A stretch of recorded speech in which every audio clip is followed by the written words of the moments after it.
hoje mais um dia no estúdio, né? Prazer estar com você aqui de novo, né? Léo já é da velha guarda aqui com a gente, né? Não sou puta de cara, mas é minhas penas. Então, a gente na obra, a gente fala puta antiga, né? É uma puta antiga aqui do grupo. Escapaçado. E na realidade essas brincadeiras são muito saudáveis, a gente que está na obra o dia inteiro, né? E o Léo vai se apresentar mais uma vez para o nosso público. Eu queria falar o que você faz profissionalmente, eu queria que você pegasse as duas vertentes rapidinho, né? E hoje vai ser a arquitetura, né? Que tem tudo a ver com essas outras artes todas, né? Apresenta para o nosso pessoal, por favor. Já começou? Pode. Bom, meu nome é Leonardo Jesus, Léo de Jesus, sou de Brumadinho, né? Cidade aí tão famosa agora, apesar da grande catástrofe que sofremos, mas é isso aí. Vamos embora um pouquinho. Mas vai sair. E sou arquiteto? Sou arquiteto, urbanista, artista também, porque não? Não sei se vale a pena. Vale a pena falar, né? O Léo está escondendo, eu vou Hoje falar vamos dele, falar, então. conversar um pouco aqui, né, com o Luiz. Vou falar um pouquinho. O Léo é do nosso carnaval, é das figuras principais do carnaval, né? É um mestre-sala de mão cheia, domina toda a linguagem de uma escola de samba, né? Então nós somos amigos por uma opção de coisa, né, Léo? Nós temos muita coisa semelhante, é um grande professor de dança afro, essas danças todas, né? Ele dá um curso para formação de passistas, né? De escola de samba, ele não pode ficar falando muito aqui não, né? E o Léo, eu considero o Léo um arquiteto muito fino, né? Num Brasil que a gente precisa tanto de arquiteto, nós perdemos um arquiteto, um dos maiores arquitetos brasileiros, que foi meu cunhado, né, o Richard Lima, né? E esses arquitetos, os grandes arquitetos vão indo embora, né? O Aragão foi embora, e tantos, né, estrelas máximas da arquitetura, né? Hoje na arquitetura nós temos grandes mulheres também, né? Tem a Ana Luísa aí, a Tuti, que está chegando aí, estou botando muita fé nela como arquiteta, né? A filha da Andréa. Então esse é alô para os nossos arquitetos, né? E eu, na realidade, eu sempre gosto de falar assim, eu gosto muito de política, mas não discuto política e nem escolhas, né? E eu vou colocar isso aqui só para a gente se salvaguardar, né? Eu sou um cara totalmente transdisciplinar, tá? Eu não fico preso ao saber de uma disciplina, tá? E nós somos parceiros em tudo, né? E dentro da teoria da complexidade do Prigogine, mais do professor Milton de Oliveira, tem essa confirmação. Então, na realidade, nós temos dois tipos de engenharia. Nós temos a engenharia militar e a engenharia civil. A engenharia militar, ela já tem nome pra caramba, ela foi importantíssima, né, para a gente ter paz no mundo, né? E ela vai para a engenharia em todas as linhas, né? Nós temos o pessoal da aeronáutica, nós temos o pessoal da marinha, nós temos o pessoal das tropas de terra, que é o nosso grande exército, né? Eu tenho o prazer de ser oficial do exército, né? Então, ficar registrado isso aí, né? E vou fazer a primeira pergunta para o Léo, tá? O Léo tem... já estamos gravando, né? O Léo tem um projeto multiuso em Belo Horizonte. Eu queria que você gastasse um tempinho só para falar dele, que é do nosso sambódromo lá, né? Aquela ideia maravilhosa, nós vamos com isso divulgado, né? Só para a gente ter ideia da dimensão do Léo na arquitetura. Explica para nós esse projeto rapidinho, em Minas Gerais, que é uma ideia que você teve fantástica, né? Na época de escola, né, Léo? Sim. Explica para a gente. Bom, o projeto foi a minha tese de formatura, que é o Sambódromo de Belo Horizonte, né? Na verdade, é parque multifuncional, né? É um projeto que visa trazer o cuidado com as culturas populares da cidade, e sendo elas as duas mais fortes caracterizadas em Belo Horizonte, que é a quadrilha e o carnaval, que é o samba, né? Diga-se quadrilha junina, né? Quadrilha junina, claro, vamos deixar isso bem claro. Hoje nós vamos deixar isso bem claro. Mas esse parque multifuncional, Sambódromo de Belo Horizonte, o qual eu dou o nome de Sambódromo Ataúfo Alves, né, que é em memória dos maiores sambistas do Brasil, que é de Miraí, Minas Gerais, né, um dos sambistas que teve maior repercussão, né, até os tempos atuais, de levar o nosso samba para fora. Exigência. E fazer o que você... Nossa Senhora, vai em frente. Saudade da Amélia, né, esse grande samba que que foi marcou profundamente o fazer do samba nacional, né? Então aí eu faço esse projeto que é tão necessário e urgente para a cidade, né? Então eu fiz esse projeto que é o Sambódromo de Belo Horizonte, e fica ali, o terreno escolhido foi um terreno com muita acessibilidade, com toda essa ideia de trabalhar a questão urbana, de locomoção, né, de acessibilidade e tudo.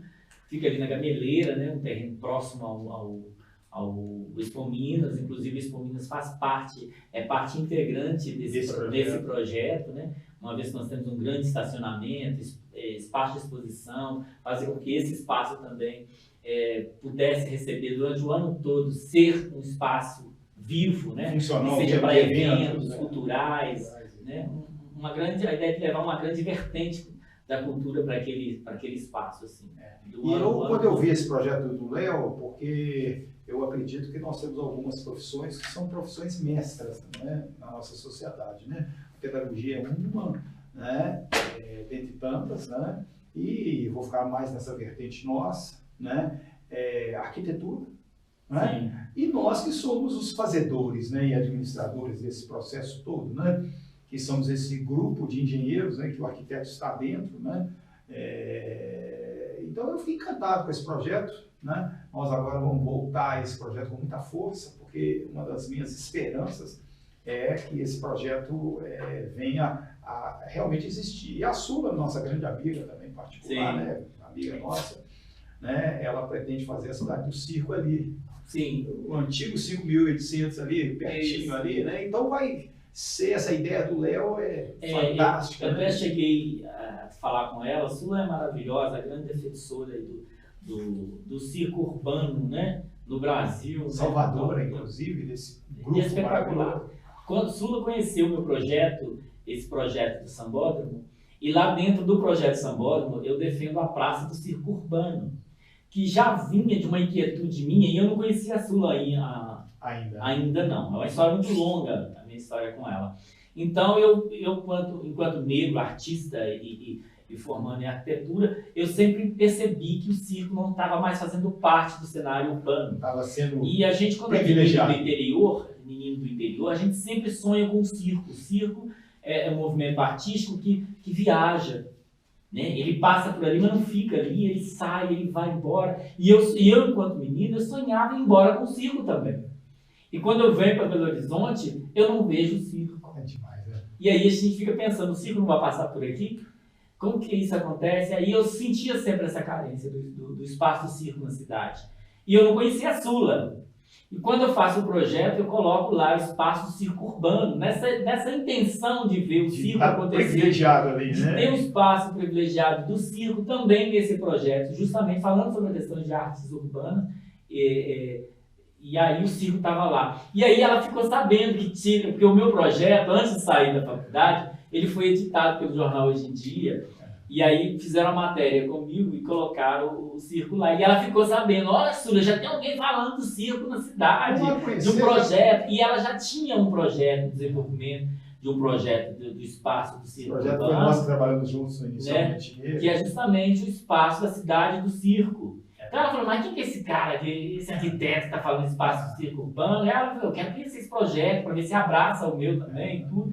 E aí foi onde a gente foi nos conhecer. Ela foi no escritório, nosso escritório era em Contagem na época, lá no estúdio, e aí a gente conversou, nos apaixonamos. Eu sei também, né? Nos apaixonamos, então a gente veio conversar, a gente foi lá para Belotur, Secretaria de Cultura, conhecer, né? Aí que a gente foi conhecer o projeto, ela foi conhecer o projeto do Sambódromo e viu essa coisa lá, e aí, então ela convidou a gente, o escritório, eu, o arquiteto, para também fazer o projeto da cidade do circo. O terreno é um outro terreno, mas é próximo, que é o terreno da Estação da Gameleira. Então nós temos a Estação da Gameleira, temos o hospital ali. A entrada da Católica ali. O hospital, depois tem um parque de exposições, o Expo Minas, aí vem o terreno ali, que é o terreno do Sambódromo, que está na Avenida Juscelino Kubitschek. Isso. Então aí eu falei com ela, nossa Sula, que maravilha, a gente poderia fazer ali um grande eixo da cultura, da cidade, né? Podia ser praticamente a cidade da cultura, né? Então nós desenvolvemos para ela e com ela, né, que acho que é fundamental, que é o pai da ideia do projeto da Cidade do Circo, o projeto da Cidade do Circo lá na Estação Gameleira, né? Trazendo toda uma revalorização para aquele local, revitalização da Estação Gameleira, um projeto que é mencionado e pensado por ela, a Estação da Gameleira viraria uma memória do circo, né, que é um espaço expositivo, né, permanente da cultura do circo, principalmente o circo de Minas, né? E aí dentro do terreno vai se desenvolver ali a grande lona dos grandes espetáculos, tem as loninhas para a escola de circo, que é tão sonhada por ela, né? Eu acho que faz muito importante, né, essas escolas de circo, né? E além dos espaços do circo itinerante, né? Que os circos viajam, circo de pequenas ficou praticamente sem lugar em Belo Horizonte. Fica sem lugar, né? E aí eu me vi representado demais, assim, nisso aí, que era um desejo dentro do espaço. E a Sula, na realidade, esse projeto já está lá na frente, a Sula aprovou já todas as leis, né? Ela hoje é considerada praticamente a única referência brasileira nisso, né? Ela levantou, escreveu uma obra enorme, levantando tudo que acontecia no circo. Uma enciclopédia, né? Uma enciclopédia. Enciclopédia, é isso mesmo. Então depois nós vamos falar e um dia eu quero você com ela no ar, tá? Nossa, é um prazer. Nós somos amigos, eu e ela, eu e você, sim, e você claro. E ela, vamos fazer um trabalho muito legal. Eu quero andar mais para frente um pouquinho, para a gente ir caminhando para o nosso tema. Eu sempre achei muito estranho, né? A gente fala em arquitetura e urbanismo, né? E aí fecha tudo e fecha mesmo, né? Porque esse nome é muito bem dado, né? Mas aí a gente entra com algumas coisas dentro da arquitetura, e eu tenho muito desenvolvimento nessa área, eu dou muita aula para profissionais de todas as áreas, eu faço perícias, né, com esses temas, né? E sempre me assusta um pouco a palavra paisagismo, né? Porque ela contempla o que o paisagismo? A gente sabe que é tudo, né? Mas nem todo arquiteto estudou essa coisa com essa profundidade. E tem dois lugares no mundo que são antológicos para mim. O primeiro é Auroville, o Ashland do Auroville, lá, eles chegaram lá, não tinha nada, eles fizeram aquele oásis, né? E Brasília, né? Que Brasília era um cerrado que não tinha nada, né? Para aquela vegetação pegar lá, morreu 4, 5 vezes, morria, entrava em pânico e fazia de novo, e até que virou essa cidade maravilhosa. E eu quero voltar em Belo Horizonte, que Belo Horizonte era chamada Cidade Jardim, né? E se tem jardim, tem borboleta. Se tem borboleta, tem beija-flor. Se tem beija-flor, existe árvores de migração. Então chega o tucano, chega os papagaios, chega todos os animais. E aquilo ali, até uma definição minha, porque isso é muito usado para spa, esse negócio. E eu evoluí um pouquinho, até nós já conversamos em off, né, Léo? Eu vou dar só uma definição aqui curtinha, eu já tenho um case feito em cima disso. Bom, Luiz, é um tema muito vasto, né? A gente entrar não digo na discussão, mas na conversa, né? Sobre paisagismo urbano. Vamos falar do paisagismo urbano. A gente pode falar tanto do paisagismo urbano quanto do paisagismo natural, né? Com certeza. As pessoas falam, não sei o que é paisagismo, pegar a plantinha bonitinha, a florzinha e colocar ali e tal. Vamos desconstruir esse paisagismo que a gente conhece, vamos dizer assim, por estudo, e pensar o seguinte: alguém sabe o que é a Amazônia? O Pantanal? Eu posso dizer que o Pantanal Amazônia é um espaço paisagístico? Tá bom. É porque a gente tem que parar para pensar nisso, para depois a gente começar a valorizar e repensar ou pensar o que é de fato paisagismo. Sem dúvida, né? Porque o paisagismo, eu vou entender que o paisagismo é uma forma da gente estudar as plantas em suas especificidades e reorganizá-las em ambientes diversos, né? Eu vou tirar essas plantas de onde? Do laboratório? Ou eu vou lá na Amazônia, ou eu vou lá na China, no Japão, nos Estados Unidos, pego essas plantas que são naturais, daqueles climas, bioclimas, né? E trago para cá e vou construir o meu paisagismo. Então eu acredito que o paisagismo é essa forma da gente reorganizar essas plantas, né?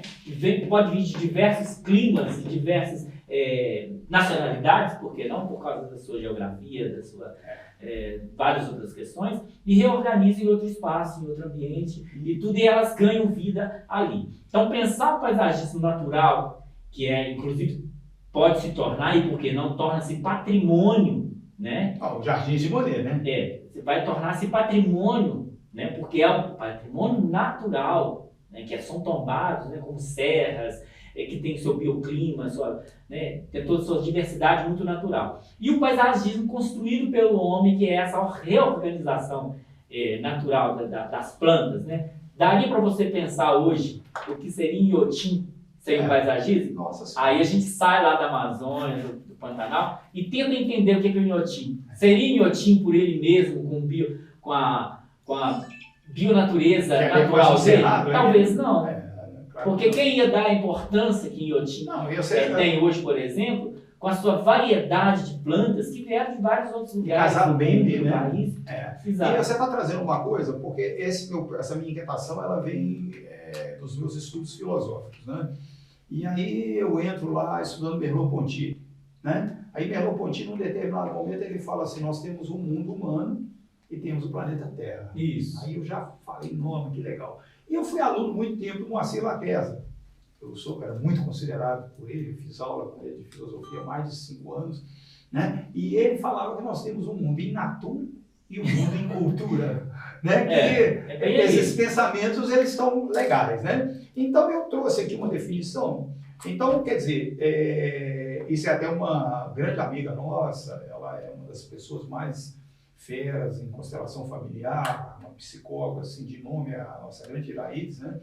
E ela comprou um terreno maravilhoso lá em Mateus Leme, né, Luizinho? Nós estivemos lá, e ela está com a ideia agora de transformar aquilo lá num paraíso ecológico. Ela já tinha ideia, ela até botou o nome, porque eu provoquei ela. Então, essa definição é mais ou menos assim. É um lugar, é uma morada, um sítio, né? Pode ser entendido como um sítio, mas um sítio com uma coisa maior, né? Um lugar, né? Tá? Onde todos os sistemas viventes do mundo humano e do planeta Terra vivem sob a luz da bem-aventurança. É um lugar sempre aprazível, né? Saboroso para se viver, um sítio onde a sustentabilidade ecológica, tá? E a sabedoria da vida prevalece. E eu estou fechando agora, está o Fernandinho aqui que está me ajudando no fechamento desse livro, eu tenho alguns parceiros, que é sustentabilidade, né? A vida vai até quando, né? Aqui nessa terra, essa onda de vida. Então eu acredito que os pedagogos são muito importantes e principalmente os arquitetos e urbanistas, né? Então é por isso que nós estamos aqui hoje. E eu sei que você tem já o pé dentro disso, total, né? Hoje nós estávamos falando da cultura indígena, nós estamos falando dessas coisas todas, né? Esse conhecimento afro que você tem, né? A gente sabedor do que os africanos trouxeram, que eles trouxeram a terra deles para cá, a cultura deles para cá, o fazer deles para cá, né? Então a gente tem, nós agora inclusive vamos abrir muitas plenárias sobre isso. Então eu queria, e não estou aqui para falar que os arquitetos não estudam isso na escola, que também não é por aí que a gente fecha essa ideia, né? Mas eu quero dizer o seguinte, eu quero dizer que a gente quer abrir várias plenárias em cima desse tema, né? Então eu tinha uma escola no Gutierrez, né? Eu tinha um jardim que eu era visitado por Belo Horizonte inteiro. Os beija-flor ficavam na janela do meu quarto e as borboletas. Não é? Mamãe, agora eu sonhei com ela esses dias, e ela comprou do Paraíso Ecológico, que era a nossa casa. E nós já voltamos com força em cima disso. Então eu queria que você já tenha essa ideia, você tem a ideia da casa sustentável, né? O livro francês lá, né? Fugiu o nome aqui, Casas que curam, né? Entendeu? Tem casas que matam. Tem casas que matam. Eu dei assistência uma vez, essa coisa chegou para mim através da minha médica, culturista. Ela mandou eu ler essa obra, porque nós estávamos numa casa, e eu cheguei lá e fiquei desesperado com frio dentro da casa. Ardose no piso, a mulher com uma saia redonda assim, aquela mulher bonita, com aquelas pernas bonitas, e apertando a perna assim. E ela saiu e o jornalista que trabalhava comigo, eu saí com o marido dela, e o jornalista ficou conversando com ela. Ela já tinha feito 3 inseminações artificiais. Entendeu? Né? Sim. E aí eu levei, porque eu conheço bastante nessa área, eu cheguei perto da Sandra e falei, Sandra, ela na realidade, ela está com muita friagem, tá? Ela está desabastecida, os genitais, que ela fica com uma roupa de baixo, né? A saia ampla, né? E a saia dela é rodada para ela ter facilidade de andar, né? E ela descalço, ela vai perder sempre, né? Tá tudo muito na aí ela mandou para mim esse livro, né? Eu fiz artigos, eu e o Gustavo, sobre esse livro, achei interessantíssimo, né? E a gente dá essa sacada, então eu queria que você comentasse, para a gente ir caminhando, né? Porque eu considero você, como alguns amigos, um cara de ponta, né? Para realfabetizar o nosso pessoal, né? Eu, na realidade, a última coisa que eu quero falar agora, eu fiz uma escola em São Lourenço, tá? E essa escola minha ficou famosa e a minha briga com os engenheiros na época lá, e arquitetos da Sudecap, da CARP, porque eu plantei um pomar, plantei um jardim para vir a borboleta, vir beija-flor e tal, e eu recebi uma ordem para desmanchar, e eu não desmanchei, né? Como sempre, né? E no final o Paulinho veio conversar comigo muito duro. Eu falei, Paulinho, eu vou dar uma aula para você. Você vai sair de Belo Horizonte e você vai assinar no Diário de Obra que está liberado. E ele, você me deu uma aula, não. Você me deu uma lição de vida aqui e assinou. Eu tenho isso fotografado, inclusive esse é um case meu, né? Entendeu? Então, eu acredito que você é esse grande professor do futuro, né? Nós temos o arquiteto descalço, né? Nós temos o Burle Marx, um dos caras mais importantes do Brasil que já preocupava com isso era Dom Pedro II e a princesa. Nós estamos levantando esse material todo. Então eu queria que você entrasse nessa, com a sua contribuição, porque eu estou trazendo a contribuição de engenheiro, de um estudioso, sim, mas eu queria ouvir, trabalhei muito com limpeza urbana, sustentabilidade de água, né? Entendeu? Cuidar de resíduos, né? Nós já fizemos muita obra nesse nível, né? Fala um pouquinho pra gente, ou um poucão, né? Isso aí Ô Luiz, você é um cara conhecedor uma pessoa multiculturalista. E você levantou aí mais de 200 temas que daria, assim, defesa de tese cada um. Lives, vídeos e mais que nós temos que fazer, né? E eu vou só pegar em cima de 2. Porque é muito ampla essas discussões, né? E você vai andar em diversas áreas e diversas disciplinas, né? E científicas e acadêmicas para explicar tantas aflições que você coloca, porque são aflições modernas, atuais, né? De uma população que hoje no planeta é massivamente urbana e a gente precisa hoje, de tudo que você falou, que a gente precisa hoje retomar os princípios da boa convivência do ser humano e a natureza. E como você toca na sua fala, é importante entender nesse processo todo quem são os donos da terra, de como cultivar a terra, como lidar com o ambiente natural. Essa é uma grande dificuldade. Porque o planeta in natura, ele é perfeito. Ele é perfeito, está tudo no seu devido lugar. Né? Está tudo funcionando da forma que deveria. Nada está errado, o que está errado é o ser humano, que está aqui numa embarcação que foi convidada a estar.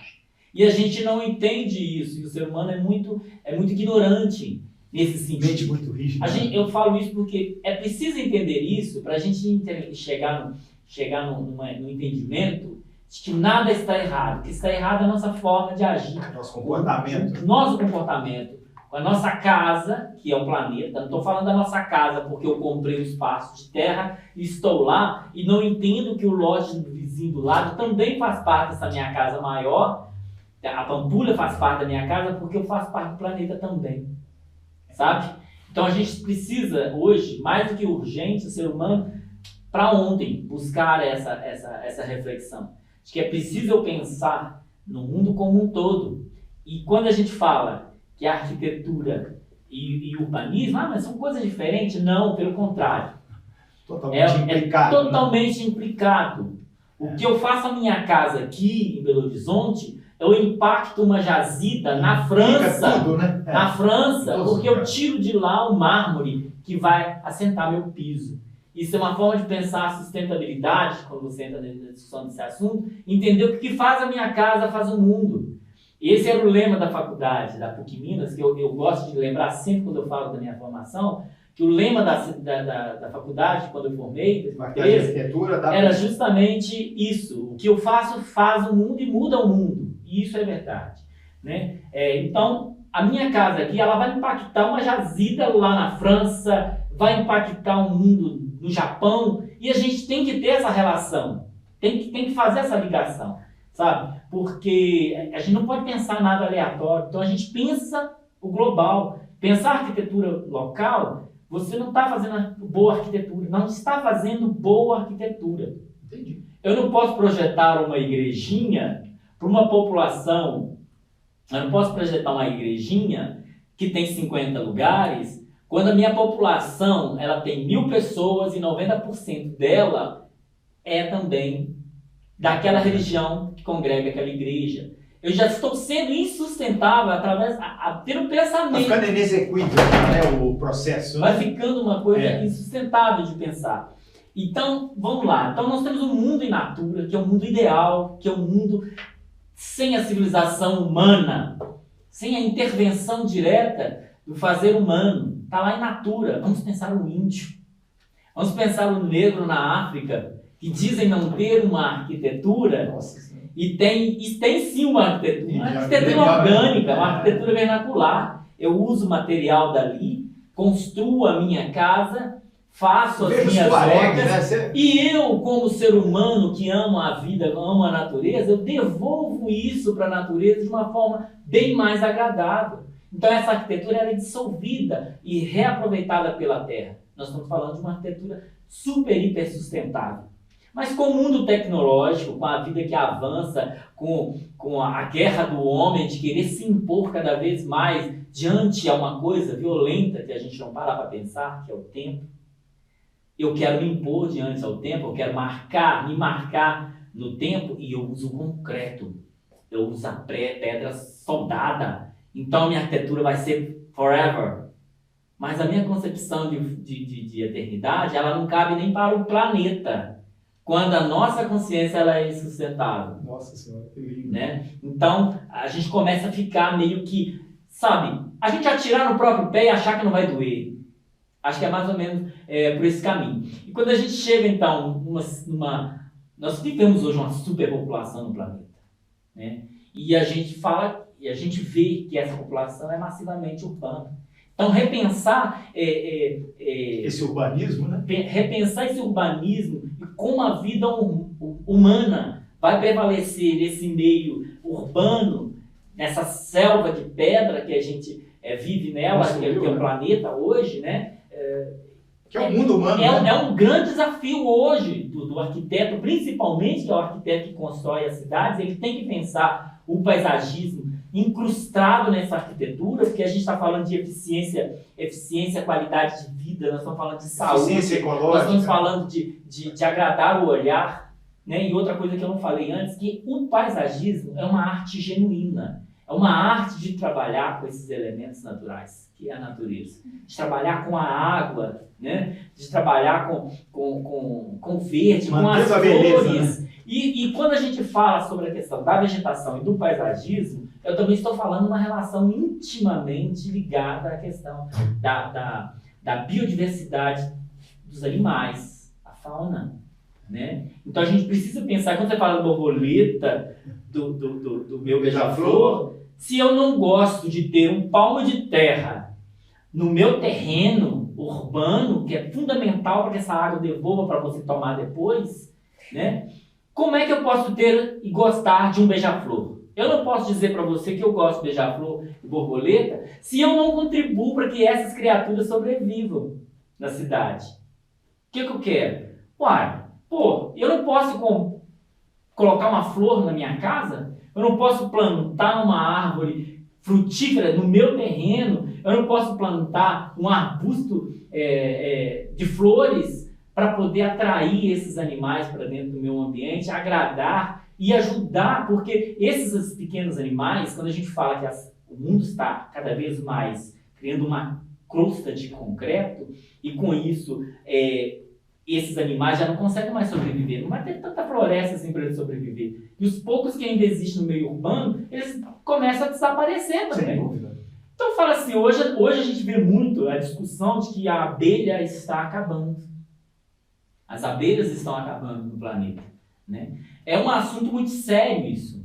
Nós estamos falando de um animal que tem uma das... Dentro de todos os animais, né? É um dos animais dentro dessa cadeia da biosfera que mais fazem processo de polinização das espécies de plantas e vegetais e por aí vai. E ele está acabando. Acabando por quê? Desmatamento, né? Está acabando por quê? Lugares onde essas abelhas, esses tipos de insetos, esses animais vivem, estão sendo tomados pelos homens. E os homens não têm essa consciência de que ele precisa daquilo ali. E a gente só vai criar essa consciência quando nos começa a faltar. Que aí eu começo a achar e começar a entender que o homem começa a entrar, na verdade, ele tem que começar a fazer uma reflexão de que ele não é inteligente.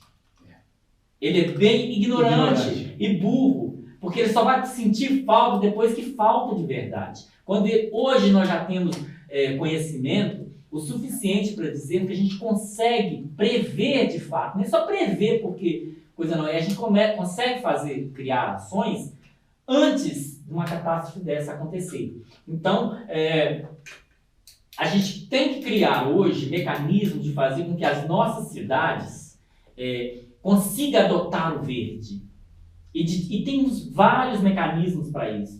Quer dizer, essa cidade-jardim, ela é possível? Né? Ela é possível. Ela existia. A pergunta que tem que fazer é por que ela morreu. E hoje estão nossas minas Porque a gente tem que voltar atrás, Luiz. A gente tem que voltar para trás. A pandemia foi e está sendo para a gente um grande soco no estômago. Sim. E na consciência. É preciso um ser invisível fazer o planeta parar, fazer o ser humano dar uma freada, cair na real e perceber que eu não preciso tanto assim do meu carro, e perceber que eu não preciso tanto assim das indústrias produzindo assim, violentamente, mas que eu preciso parar, ficar em casa, olhar meu filho, meditar, contemplar, escrever mais, ouvir mais, tocar o meu filho, conversar mais com a minha mãe, dançar mais. A gente precisou de voltar nos tempos das cavernas para poder entender o valor do outro. O valor do outro. Então a pandemia traz muito isso. Quando a gente fala que a arquitetura está relacionada com tudo isso. Tudo tá? Isso, sim. Pensar, porque o arquiteto, a gente tem a mania de dizer, o arquiteto e a arquiteta tem a mania de dizer o seguinte: a humanidade precisa aprender arquitetura para entender a sociedade que compõe o planeta, sabe? Acho que a gente precisa entender tudo isso. A gente não pode pensar localmente. A gente tem que pensar o global. Eu vou tentar trazer duas coisas aqui, até mas eu quero cortar um pouquinho, vou deixar você completar. Mas eu quero já te dar uma dica aí. Eles chamam Deus de arquiteto do universo, né? É à toa? Não é à toa. Continua. Bom, disseram uma vez, me perguntaram uma vez, o que eu gostaria que permanecesse no planeta se o mundo acabasse amanhã. Logo que eu tratei logo de arrumar minha mala e fincar meu toco e esperar o mundo acabar. Claro. Porque eu quero ficar. Porque é preciso ter essa relação de que a gente precisa recomeçar de uma outra forma. E que forma é essa? Porque hoje você chegar para um bilionário e dizer para ele que, olha, as jazidas de mármore Carrara parou de produzir, existe um decreto mundial que não mais pode extrair esse tipo de mineral porque por causa disso e daquilo. Você acha que esse arquimilionário vai aceitar isso? Você acha que ele está disposto a retirar do bolso ali alguns milhões a mais, mas quer ter aquele mineral enfeitando a sua casa? Então a gente vive hoje, como o planeta vive, num absoluto, num avassalador pensamento capitalista, onde o que eu quero nada me impede de ter. E essa consciência, ela é brutal, porque ela nos tira o direito de lutar por uma casa que é de todos, que é o planeta, sabe? Então, quando a gente pensa assim, a gente está falando da bioconstrução.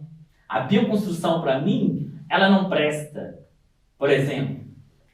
Mas a autoconstrução, eu estou trabalhando ali com a terra, aquilo que devolve e que vai... Porque você pega a pedra, você constrói com a pedra, você quebra a pedra, joga no meio do ambiente. Ela e vai, aí, né? Não pensa o concreto, o que ele reproduz no meio ambiente? Nada, ele assola lá. Ele vai virar uma solar. Mas se você quebra o adobe e devolve para a natureza, o que nasce no lugar que o adobe foi quebrado e jogado na natureza? Uma árvore. Sim. E eu né? vou trazer... Quando as pessoas... É legal falar disso, Luiz, porque quando as pessoas falam assim, mas nós não temos expoente da arquitetura africana para a gente ter o que falar da arquitetura africana. E nós não temos expoente da arquitetura indígena. E de outros povos no mundo, como os nômades, né, que vivem com seus tipis por aí, com suas ocas, né, remontadas e montadas nos lugares. Né? Isso é uma arquitetura do planeta, uma arquitetura de fazer a casa e devolver ela. Então, isso é muito importante falar. Mas uma vez que nós vivemos um mundo que nós criamos, né, nós arquitetos somos responsáveis, nós temos que assumir isso. Os arquitetos, mais de qualquer outro profissional no planeta, são os principais responsáveis por criar nas sociedades do mundo o conceito de estética, de beleza e de consumo de materiais degradáveis do planeta, que são as jazidas minerais, né? Que são o consumo de madeiras de alta lei. Nós vamos ter agora vagão de madeira. Então nós temos essa responsabilidade. Eu falo isso com muita segurança, porque foi uma das coisas que fez eu firmar o pé na arquitetura, foi quando uma professora, Daniele, disse para a gente no curso assim, os arquitetos são os principais responsáveis pela destruição do planeta.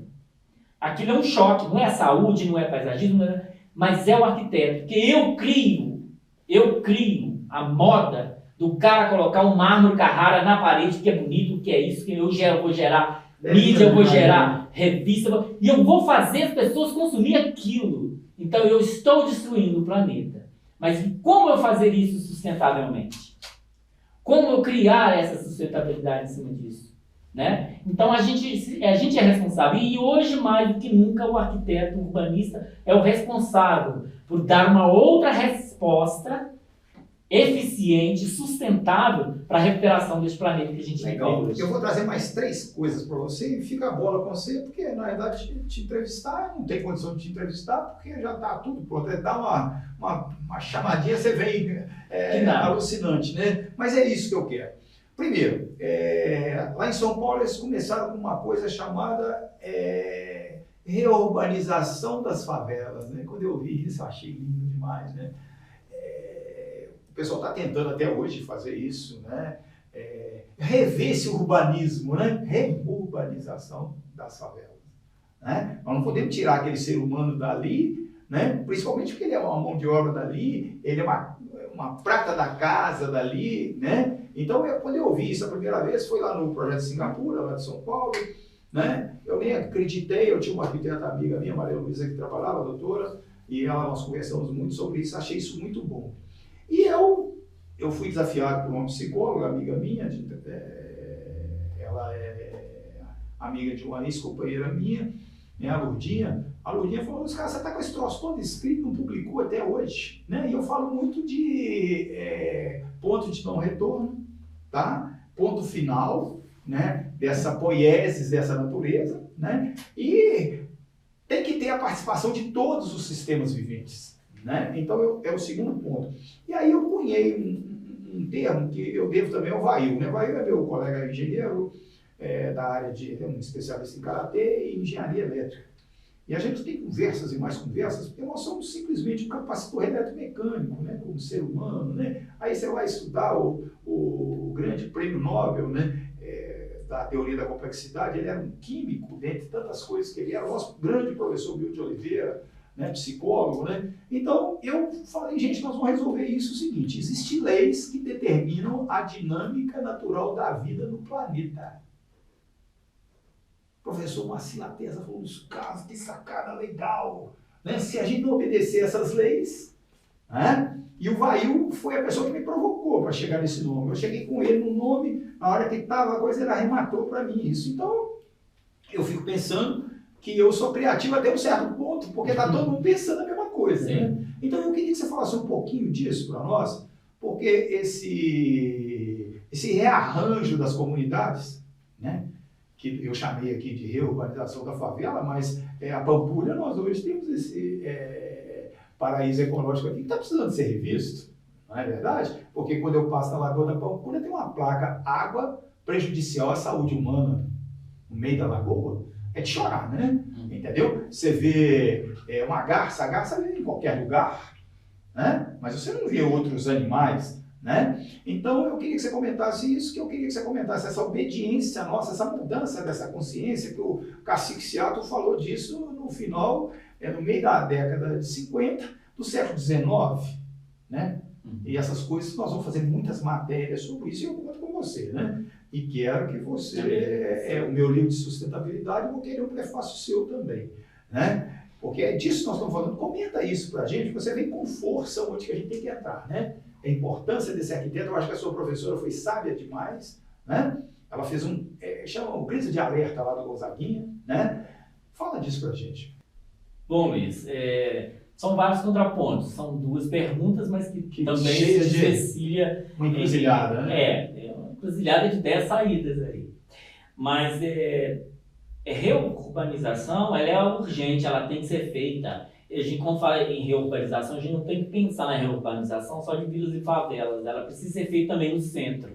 Eu acredito que reurbanização, ela também tem que ser feita na reocupação de prédios inteiros parados no centro da cidade, que não sofrem um processo de reutilização, não cedem para não serve para nada, um aluguel social, por exemplo, para ter pessoas que vivendo um assunto fundamental. Né? Então, reurbanização, ela é urgente para ontem. Quando eu falo para você que nós temos mais de 90% da população mundial vive em meios urbanos, né? É onde estão os recursos, a acessibilidade à educação, saúde e uma série de coisas. Para além da questão dos grandes campos hoje, são agricultáveis com grandes máquinas, dispensando o pequeno agricultor, nem na busca por melhorias de vida e qualidade de vida, é natural que os seres humanos procuram os grandes centros para sobreviverem.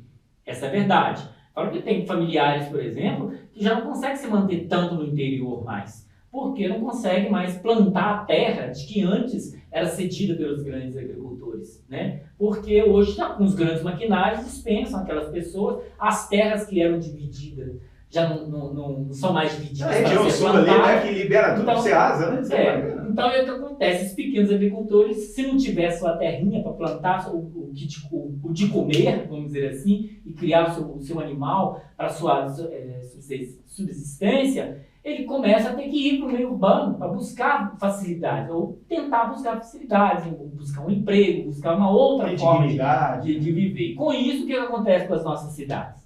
Que não é de hoje, elas começam a superlotar e, na maioria das vezes, por um descontrole de organização espacial da cidade, né, os entornos da cidade vão inchando, né? E de uma forma desorganizada, muitas das vezes porque o processo de ser formal na cidade é um processo caro, porque além de eu comprar o lote, resolver as questões burocráticas de documentários desse lote, eu tenho que aprovar um projeto para poder fazer a minha edificação, eu tenho que chegar no alvará, eu tenho que pagar para a prefeitura, eu tenho que pagar esse equipamento público, então eu gero um custo de vida muito maior. Quase inviável. Então começa a gerar, forçadamente, essas aglomerações, de uma certa forma, vamos dizer, desordenada, ordenada pela própria população da vila e da favela e dos morros.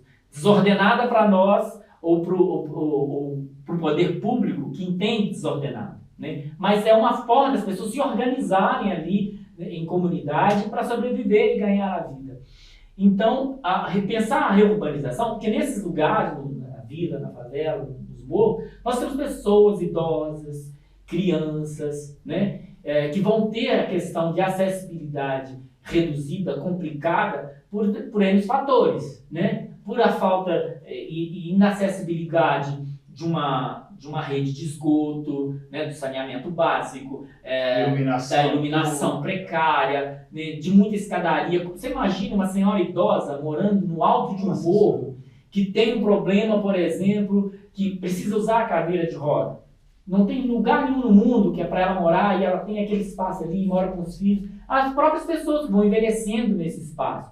Você não consegue chegar com a ambulância, você não consegue levar um equipamento médico para fazer um atendimento de urgência. Você não consegue chegar com um balão de oxigênio lá em cima. Então nós temos esse lado da... Vai reinventar a roda da forma redonda dela?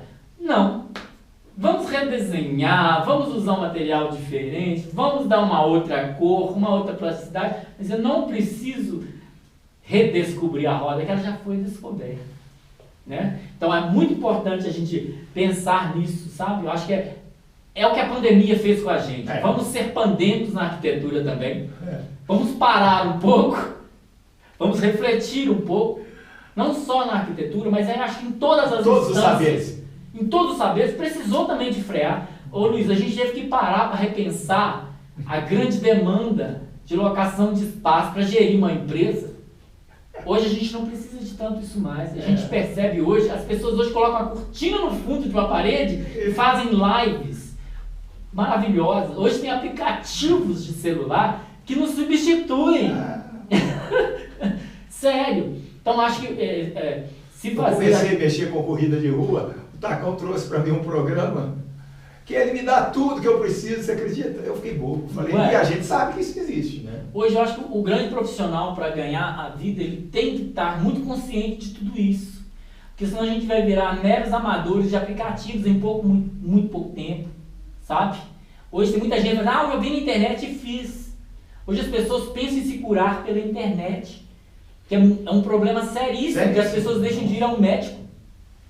A automedicação, com certeza, eu tenho certeza absoluta que ela passou a ficar maior, né? E isso é muito sério. A gente está falando aqui de questões de saúde, isso não foge da arquitetura, isso não foge de várias áreas não, sabe? Então a preocupação que fica e o recado que fica é que os novos profissionais que surjam agora no mercado, e que também os produtores de conhecimento, né, têm que pensar nesse mundo que a gente vive hoje. Não dá para pensar na carrocinha muito antiga, não dá. A gente precisa resolver os nossos problemas imediatos, mas com uma visão do futuro. Perfeito. Sabe? A gente precisa pensar nisso. E, Luiz, eu tinha feito antes de terminar aqui, eu tinha feito um cronogramazinho, porque você estava falando muito sobre a questão do paisagismo. Eu tenho que deixar meu forte abraço para os paisagistas desse país. Nossa Senhora! Que eles fazem um trabalho de abelha. Quando a gente fala em abelha, hoje nós estamos falando em fazer a vida permanecer no planeta Terra. Então, os paisagistas, eles têm um trabalho fenomenal. Maravilhoso, né? E por quê? Porque eles trabalham, eles são polinizadores. Era isso que eu queria dizer. Os paisagistas, urbanos, eles fazem o papel da abelha. Eles polinizam as nossas cidades. Eles provocam os muros verdes, tão essenciais para equalizar o nosso clima. Eles provocam os jardins com belíssimas flores, atraindo as nossas borboletas, nossos beija-flores, nossos sabiás, os nossos pássaros diversos que ainda permanecem no meio urbano. São profissionais capacitados para isso, assim como os arquitetos também especialistas em paisagismo. Então, são profissionais de uma necessidade extrema hoje nas cidades. Use do paisagismo, é o meu recado que eu deixo. Use do paisagismo, façam as suas hortas urbanas em casa, dependure as suas garrafas no muro com terra, úmidos de minhoca, faça o seu jardim, faça as suas hortaliças. Lá na minha casa, eu mudei para uma casa, tem 2 rolinhas que visitam o meu terreiro, comendo com as galinhas. Maravilha. Eu acho um espetáculo. Gente, eu estou na roça? Não estou na roça, não. Eu estou em casa aqui na cidade. Tem as 2 rolinhas que vão lá comer da ração que eu coloco lá para as galinhas.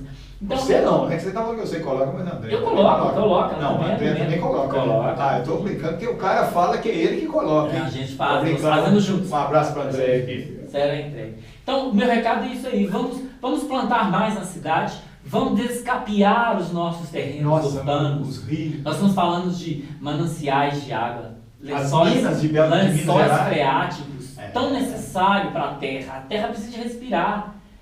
Ter terra em casa dá um trabalhozinho, porque eu tenho que capinar, então capina com gosto, porque você é terra e da terra, e para a terra você vai voltar. Seja com o pó queimando, ou seja enterrado no caixão, mas vai voltar. Com coronavírus, esse coronavírus vai voltar. Então vamos cuidar bem da nossa casa. Mas é preciso ela respirar, a casa precisa respirar, e para respirar ela precisa ter verde e abertura para a luz entrar.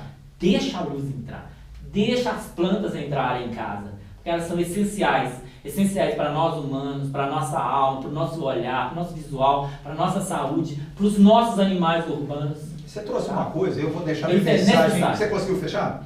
Vou deixar minha mensagem final, né? Eu falo todo dia, o pessoal fica tentando inventar as coisas, pelo amor de Deus, crie um vidro que não deixa passar só a luz, deixa passar a energia, né? E hoje é tudo vidro, né? Tudo vidro. Blindado. Tudo blindado, acabaram as janelas. Né? Então, assim, nós temos que olhar isso, né? Eu vou fazer uma cerimônia com você, né? Geralmente a gente troca um abraço, mas hoje eu vou pedir a sua mão, né? E vou beijar a sua mão, você viu, né? E te agradecer a sua presença aqui, né? Luiz, eu posso falar mais uma coisa? Pode, claro que sim. Eu acho que é essencial. E outro convite que eu fico é, gente, consulte um arquiteto. Consulte uma arquiteta, que vale mais uma assessoria, como a gente está conversando aqui, uma assessoria para você entender para que nível você vai levar o seu projeto de casa, de futuro, como é que você vai criar sua família. Acho vale muito a pena, às vezes, que seja uma conversa com o arquiteto, que é uma assessoria técnica com o arquiteto, que vale a pena. Vale a pena, porque são decisões que você está fazendo para sua família, não é só para você, para sua família, para gerações, para a cidade, ser sustentável nesse sentido. Então vale a pena, consulte sempre o arquiteto quando o assunto tanja a sua casa, o seu lote, o seu lar docilar. O seu lar docilar. É isso? No mais, Luiz, agradecer pelo convite. Beijo no coração, né? Obrigadão. E nós estamos precisando voltar a falar de dança, carnaval, qualquer dia nós vamos falar, né? E me procura lá no Instagram, Arquiteto Léo de Jesus, e o estúdio Queria que você falasse LJ. de novo, porque nós vamos publicar, mas fala de novo para o nosso público. Bom, eu tenho um escritório, que é o estúdio de arquitetura, o Arc LJ, estúdio Arc LJ. Explica como é que escreve Arc. Arc com A-R-C-H, né? Léo de Jesus, LJ, né? E no Instagram, Arquiteto Léo de Jesus e estúdio Arc LJ. Tá? Lá a gente tem alguns projetos, né? E precisando, estamos aí, pode contar com a gente. E o trabalho seu, eu sei que eu te acompanho, é extremamente educativo, né? Suas lives, né? É isso aí. Um grande beijo no coração. Esqueci do telefone, Luizinho, tá lembrando. Seu telefone nós vamos publicar. Deixa seu telefone um pouco. 31. Primeiro eu vou falar um e-mail. Tá. Meu e-mail é o arquitetoleodejesus@gmail.com e o telefone é o 31 992 22 3064. Repete os dois, por favor.